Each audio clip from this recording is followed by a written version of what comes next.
माननीय सदस्यगण, 22 जुलाई को हम the right to health bill 21 पर डिस्कस कर रहे थे, जो माननीय मनोज झा जी ने पेश किया है, और उन्होंने अपना कंक्लूडिंग स्पीच भी दे दिया था। कंक्लूडिंग स्पीच नहीं हुआ था, प्लीज। तो आप प्लीज नहीं, तो झा साहब आप अपना कंक्लूडिंग स्पीच दें, उसके बाद फिर फर्दर हम आगे प्रोसेस में। धन्यवाद उपसभापति महोदय। मेरे एकदम कितना मिनट बता दीजिए, मैं उतना ही बोलूंगा। नहीं, कृपया झा साहब आपस में बात करने के बजाय चेयर की तरफ से बात करें, प्लीज। सर माफी चाहता हूं। मेरी मंशा कतई नहीं थी कि मैं चेयर के बिलग जाकर के अपने साथियों से बात करूं, लेकिन मैं सबसे पहले तो सर आपके माध्यम से सदन का धन्यवाद करना चाहता हूं। तकरीबन तीसरा दिन है आज, इस पर बहुत लंबी बहस हुई, काफी सार्थक बातचीत हुई। सदन में कोई भी ऐसा सदस्य नहीं था जिसको इस बिल की भावना से कोई विरोध हो। ऐसा संसदीय लोकतंत्र में कम अवसर ऐसे होते हैं जब विरोध की गुंजाइश बिल्कुल नहीं होती है, बल्कि सभी साथी किसी न किसी प्रकार से उन्होंने इस विषय पर इसके विस्तारीकरण की बात की, इसके अंदर कुछ ऐसे बिंदु मुझे बताए जो मुझे और समाहरित करने चाहिए थे जब मैंने बिल बनाया था। तो जाहिर तौर पर मैं सबसे पहले आपके माध्यम से सारे सदस्यों को धन्यवाद करना चाहता हूं, शुक्रिया अदा करना चाहता हूं। सर, जिस शिद्दत से आज हमारे भाजपा के साथी यूनिफॉर्म सिविल कोड को लेकर के, जो कि बिल इंट्रोड्यूस हो चुका है, मैं चाहूंगा कि उसी शिद्दत से आप इस बिल के बारे में भी वही नजरिया रखें, क्योंकि यूनिफॉर्म सिविल कोड पर हमारा आपका विरोध था, विरोध है और विरोध रहेगा। लेकिन राइट टू हेल्थ पर हम में से किसी ने भी, जिसने हाल के 1 वर्ष पूर्व जब हमने कोविड की विभीषिका देखी, हमने ऑक्सीजन के लिए हाहाकार देखा, हॉस्पिटल बेड के लिए हाहाकार देखा, इसी सदन में चर्चा हुई और सारे सदस्यों ने अपनी कलेक्टिव हेल्पलेसनेस को कई दफा महसूस किया।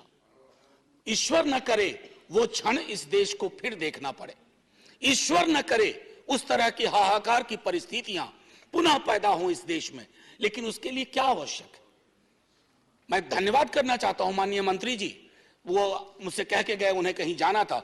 हमारी एमओएस बैठी हुई है, संजीदगी से भरे हुए लोग, लेकिन चिंता ये सामूहिक होनी चाहिए। सर, मैं क्यों कह रहा हूं, हमारे कई बीजेपी के भी सदस्य और अलग अलग दलों के सदस्य ने आंगनबाड़ी और आशा कर्मियों की बात की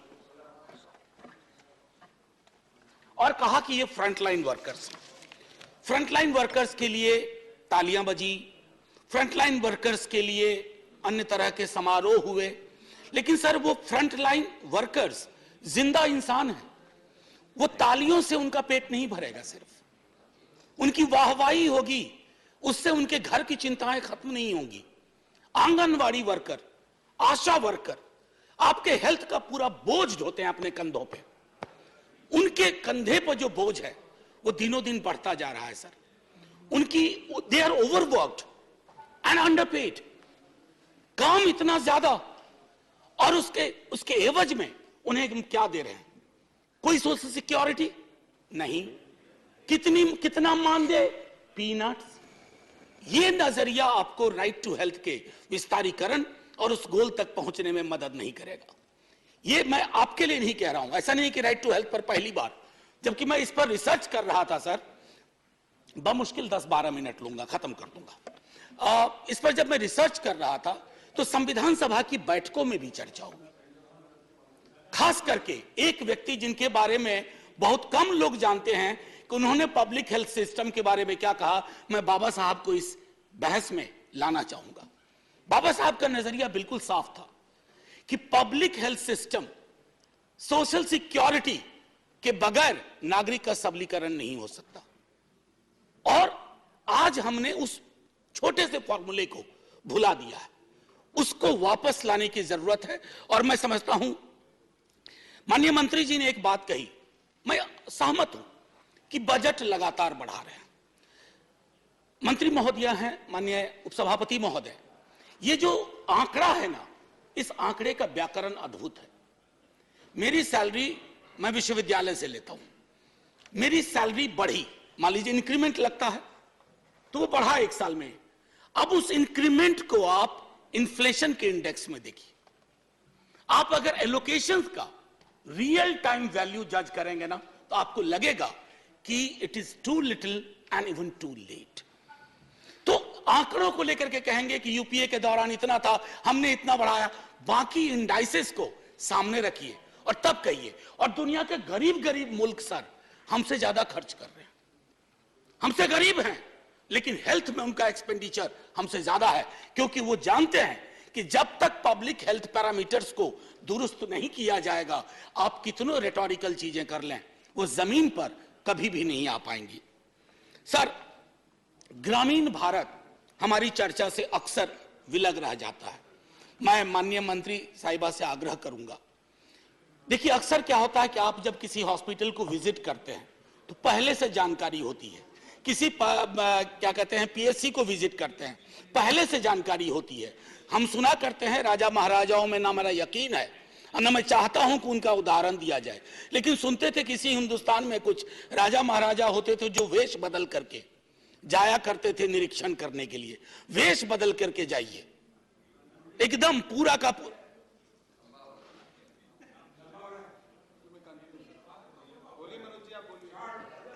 आप बोले, आप इधर चेयर की तरफ देखें प्लीज, आपस में एक माननीय उपसभापति महोदय, दो उदाहरण छोटा छोटा दूंगा। अटल जी, एक दिन अटल जी बोल रहे थे, कांग्रेस के कुछ सदस्यों ने टोका कि अटल जी इतना लंबा बोल रहे हैं। बोला, बिना प्रिपेयर करके आया हूं, प्रिपेयर करता तो छोटा बोलता, बिना प्रिपरेशन के बोल रहा। नहीं, जाहिर है सम्मान है उनके लिए। और मैं इसलिए कह रहा हूं कि मैंने पहले कह दिया था ज्यादा वक्त नहीं लूंगा। मैं जानता हूं आज शुक्रवार है, आप सबको कोई ना कोई एंगेजमेंट तुरंत बाहर होगा और मजबूरी है, पार्टी व्हिप है कि बैठना है।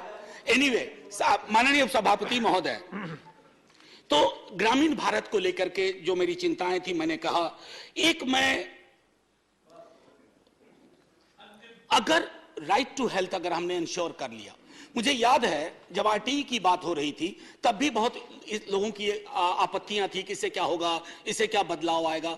जब आप किसी चीज को इस तरह से लेजिस्लेटिव फ्रेमवर्क देते हैं तो उससे क्या होता है ना कि अन्याय जो लोगों के साथ दर बदर होता है अलग अलग स्तर पर। और मैं एक छोटा उदाहरण दूंगा, ये ऑक्सफैम की इंडिया डिस्क्रिमिनेशन रिपोर्ट, मैं इसको पढ़ना नहीं चाहता सर, मैंने मार्क किया था इसमें कि कई राज्यों में स्थिति है कि इन पेशेंट केयर में किस तरह का डिस्क्रिमिनेशन होता है, खास करके अगर आप अनुसूचित जाति, जनजाति, अत्यंत पिछड़े वर्गों से आते हैं या आमतौर पे आप गरीब हैं। अगर मैं वर्गीय श्रृंखला की बात करूं, ये विस्तार में ये रिपोर्ट बताता है। मैं माननीय मंत्री जी को ये रिपोर्ट भेज दूंगा ताकि आपके माध्यम से इस पर नजर पड़े तो इस पर कुछ चर्चा हो कि आखिर डिस्क्रिमिनेशन के कितने लेयर्स हैं और कैसे हम इम्यून होते जा रहे हैं। एक और चीज सर कह करके, what I wanted to actually say sir, जब मैंने कहा कि legislatively guaranteed right will make access to health legally binding and ensure accountability. दवाई की बढ़ती कीमतों के बारे में मैंने पहले भी कहा था, दोबारा कह रहा हूं, मेंटल हेल्थ, मानसिक रोग को लेकर के बहस में भी कम चर्चा हुई थी। मेरा उद्देश्य था कि इस पर व्यापक चर्चा हो, क्योंकि कोविड पेंडेमिक के बाद मेंटल हेल्थ के केसेस में बाढ़ सी आई है और उस बाढ़ की वजह से सर एक बड़ी आबादी है जो अफोर्ड नहीं कर सकती है। इंश्योरेंस कंपनियां हैं, उनसे आप कभी बात करके देखिए, रैंडम चेक करवाइए, कई सारे जो मेंटल हेल्थ एलिमेंट हैं उनको वो क्लेम में आने ही नहीं देते हैं। ये सारी चीजें मैं समझता हूं कि अगर हम इस पर चर्चा करें। फ्रंटलाइन वर्कर्स के बारे में मैंने आपसे कह दिया, सिर्फ इतना कहूंगा कि सुप्रीम कोर्ट ने भी अप्रैल 2022 में पेमेंट ऑफ ग्रेच्युटी एक्ट को कहा था एप्लीकेबल करो आंगनवाड़ी सेंटर्स में। ये मैं माननीय सर्वोच्च न्यायालय के माध्यम से कह रहा हूं। और एक आखिरी टिप्पणी करके खत्म करूंगा, ये जो लाभार्थी है, ये लाभार्थी शब्द बहुत प्रचलित हो गया। Our people are not our beneficiaries. They are the citizens of this country. Part of the paradigm which is called welfare state. और वेलफेयर स्टेट में ये लाभार्थी की संज्ञा कि ये लाभार्थी, कोई लाभार्थी नहीं है सर। मैंने बार बार कहा इसी सदन में, बड़े कोई भी पार्टी, आजकल तो कंपटीशन चल पड़ा है, मुफ्त मुफ्त मुफ्त। अरे मुफ्त कुछ नहीं है, उसका टैक्स है, किसी भी फॉर्म में हो, आप उसके टैक्स का एक मिनिमम रिलीफ दे रहे हैं, इसको मुफ्त मत कहिए। और ये बेनिफिशियरी के नजरिए से मत देखिए, राइट के नजरिए से देखिए, अधिकार के नजरिए से देखिए। सो